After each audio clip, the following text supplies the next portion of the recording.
संसद के मानसून सत्र में आज भी दो बड़े मुद्दों पर तीखी बहस जारी रही। पहला मुद्दा था ऑपरेशन सिंदूर और ऑपरेशन महादेव और दूसरा बिहार में मतदाता सूची के विशेष गहन पुनरीक्षण को लेकर। राज्यसभा में विदेश मंत्री डॉक्टर एस जयशंकर ने पाकिस्तान को लेकर दो टूक कहा कि खून और पानी एक साथ नहीं चल सकते। उन्होंने यह भी स्पष्ट किया कि अमेरिका के राष्ट्रपति डोनाल्ड ट्रंप से भारत की कोई मध्यस्थता वाली बात नहीं हुई थी। जयशंकर ने दोहराया कि भारत अपनी संप्रभुता के साथ खड़ा है और पाकिस्तान से सीधा संवाद करने की क्षमता रखता है।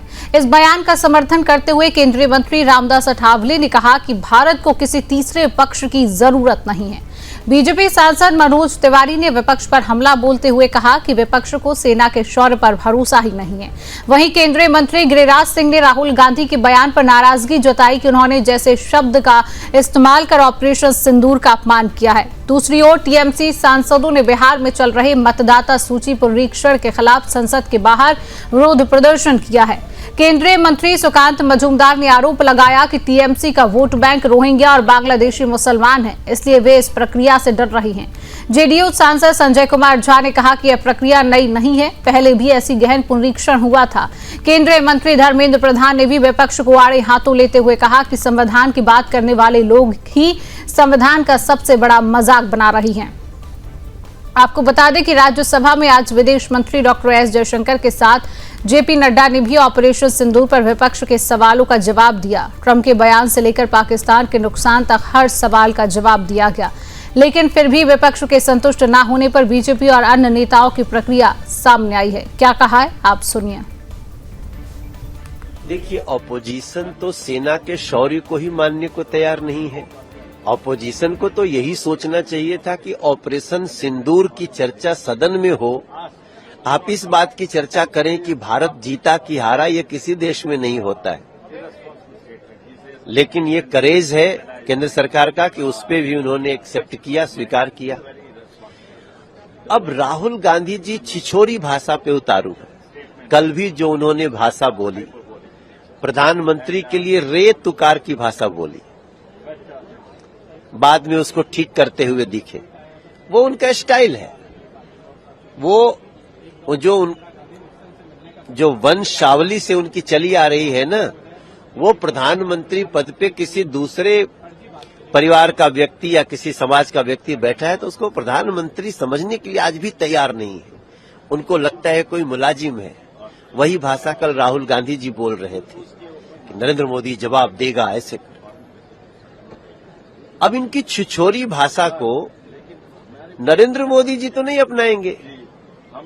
नरेंद्र मोदी जी से इन्होंने सवाल किया, प्रधानमंत्री ने सवाल किया, प्रधानमंत्री जी ने ठोक के संसद में जवाब दिया कि हमको दुनिया के किसी नेता ने ऐसा करने को नहीं कहा। आपके सवाल का जवाब मिल गया। अब आप वही भाषा बोलना चाहते हो, छिछोरी भाषा, जो दुनिया के किसी राष्ट्र प्रमुख के लिए हो। तो ये राजनीति की मर्यादा नहीं है, ये कूटनीति की मर्यादा नहीं है, ना तो ये मर्यादा है। तो ये छिछोरी भाषा राहुल जी को मुबारक।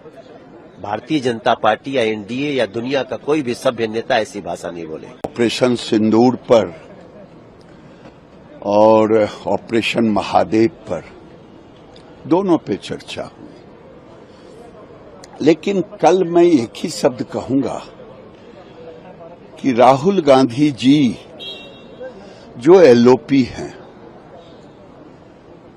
ऑपरेशन सिंदूर पर जो उन्होंने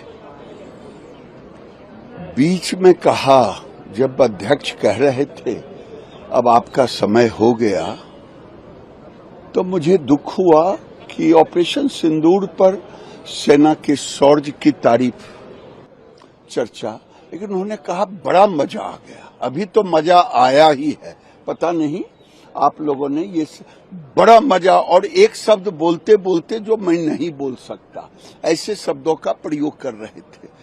एलओपी से ये उम्मीद नहीं कि ऑपरेशन सिंदूर और ऑपरेशन महादेव मजा का नहीं था, भारत के शौर्य का था। ये दुर्भाग्यपूर्ण है जिस देश का एलओपी ऑपरेशन सिंदूर और ऑपरेशन महादेव पर मजा लेने की बात करे, और ये दुर्भाग्यपूर्ण था। मुझे लगता है कि जिस तरह माननीय जयशंकर जी जो फॉरेन अफेयर्स मिनिस्टर है, उन्होंने राज्यसभा में अपनी बात बताते हुए उन्होंने बताया है कि भाई हमारी जो अमेरिका के राष्ट्रपति है डोनाल्ड ट्रंप जी है, उनके साथ कोई बात नहीं हुई है। और जब आप लोगों को मालूम है कि ट्रंप जी ने बोला था कि भाई सीज फायर होना चाहिए, तब भारत ने अपनी भूमिका रखी थी कि हमें एक तीसरे पार्टनर की आवश्यकता नहीं है। अगर बातचीत करना है तो पाकिस्तान के साथ डायरेक्ट हमारी बात हो सकती है। और इसीलिए मुझे लगता है कि जिस तरह जयशंकर जी ने बयान दिया है वो तो सही बयान है। और अपोजिशन वाले तो मतलब आरोप लगाते रहते हैं और नरेंद्र मोदी जी अपने देश को जगाते रहते हैं। सिंदूर पर व्यापक चर्चा हुई है। कल माननीय प्रधानमंत्री नरेंद्र मोदी जी ने, देश के गृह मंत्री अमित शाह जी ने, रक्षा मंत्री जी ने 28 तारीख को सारे तथ्यों को और जो ऐतिहासिक पराक्रम हमारी सेनाओं ने जो देश के अंदर किया, तो कल माननीय प्रधानमंत्री जी ने सारा परिदृश्य देश और दुनिया के सामने रख दिया। और माननीय प्रधानमंत्री जी ने कह दिया कि जो विपक्ष जिस बातों को या पाकिस्तान से मुद्दे लेने का जो प्रयास कर रहा है, उसका जवाब माननीय प्रधानमंत्री जी ने दिया और कहा कि भारत की सेनाओं ने जो पराक्रम किया है और पाकिस्तान के एयरवेज से लेकर के जिस प्रकार से पाकिस्तान को आतंकी शिविरों को जो ध्वस्त किया, जो हमारा टारगेट था, ये ऐतिहासिक सत्र जिसके अंतर्गत ऑपरेशन सिंदूर पर चर्चा हुई है, सारे पक्षों को माननीय प्रधानमंत्री जी ने कल देश की जनता के सामने रखा है। और गर्व है हमें कि ये सब माननीय प्रधानमंत्री नरेंद्र मोदी जी के नेतृत्व में ऑपरेशन सिंदूर की सफलता, सेनाओं के पराक्रम के साथ तीनों सेनाओं ने जिस प्रकार से और हमारे बॉर्डर सिक्योरिटी फोर्स ने जो इतिहास भारत के अंदर रचा, ये माननीय प्रधानमंत्री जी ने देश के सामने रखा। इसी के साथ अब एसआईआर के मुद्दे पर भी कुछ नेताओं की प्रतिक्रिया सामने आई है। सुनिए क्या कुछ कहा उन्होंने। संविधान को अपने हाथ में लेके घूम रहे हैं, उस संवैधानिक व्यवस्था को सबसे ज्यादा मजाक उड़ा रहे हैं।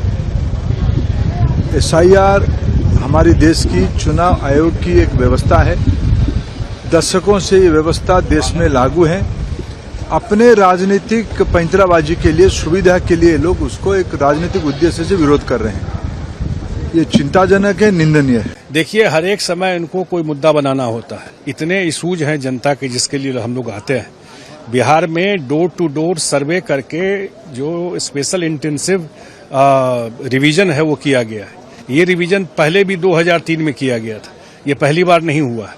और आप जानते हैं कि उसमें जो 22 से 23 लाख जो लोग अब मर गए उनका डिलीट किया है। तो मरे हुए लोगों का लिस्ट से नाम नहीं निकाला जाएगा, उसके नाम पर कोई बोगस वोटिंग कराएगा या लोग परमानेंट शिफ्ट कर गए या एक जगह से ज्यादा जगह वोट है, यही लिस्ट हटा है। और 1 महीने का समय दिया कि आपको किसी नाम पे ऑब्जेक्शन है तो वो आप दीजिए, उसको उसमें ऐड किया जाएगा। और अगर इलेक्शन कमीशन का काम है वोटर लिस्ट को रिवाइज कराना और चुनाव कराना, वही हो रहा है। असल में इन लोगों को पता है कि रिजल्ट क्या होने वाला है बिहार के चुनाव का, और इसलिए वो पहले से ही ये एक माहौल बना रहे हैं कि देखो क्या हो गया। तो वही जैसे कि वो संविधान खतरे में है बोलते थे, वही काम अभी कर रहे हैं। देखिए, टीएमसी हमेशा ही ऐसी करती रह रही है क्योंकि उनको पता है कि उनका जो वोट बैंक है वो रोहिंग्याज और बांग्लादेश से आए हुए मुसलमान हैं, तो उसका नाम न कट जाए इसके लिए वो ऐसा कर रहे हैं। लेकिन मुझे लगता है कि इलेक्शन कमीशन एसआईआर करेगा कि नहीं करेगा उनकी बात है, लेकिन अगर मुझे लगता है इलेक्शन कमीशन को थोड़ा कड़ाई से इसका संज्ञान लेना चाहिए, क्योंकि इससे पहले भी जब सीपीएम पावर में था, इसी तरीके से सीपीएम के जो बंगाल चैप्टर के लीडर थे, विमान बोस से लेकर बाकी लोग इलेक्शन कमीशन के ऊपर सवाल उठाए थे।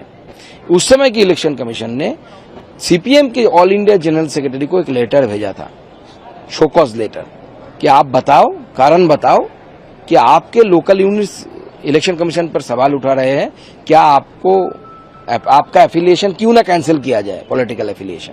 इस तरीके की कड़ाई से डिसीजन या जो भी है इलेक्शन कमीशन को लेना चाहिए, मुझे ऐसा लगता है। हम ये चाहते हैं कि जो है ये रिवीजन जिस तरह से धांधली हो रही है बिहार या बंगाल में वोटर लिस्ट की, वो बंद हो, और जो आधार कार्ड है, जो इलेक्शन कमीशन का कार्ड है जिसके आधार पर पिछली बार वोट दिए हैं, उसकी अनुमति दी जाए। क्योंकि जब पिछली बार वोट लोकसभा में दे चुके हैं लोग जिस आधार पे, उसी आधार पे जो है अनुमति देनी चाहिए बिहार के लोगों को वोट करने की। ये वोट काटने का काम बंद होना चाहिए।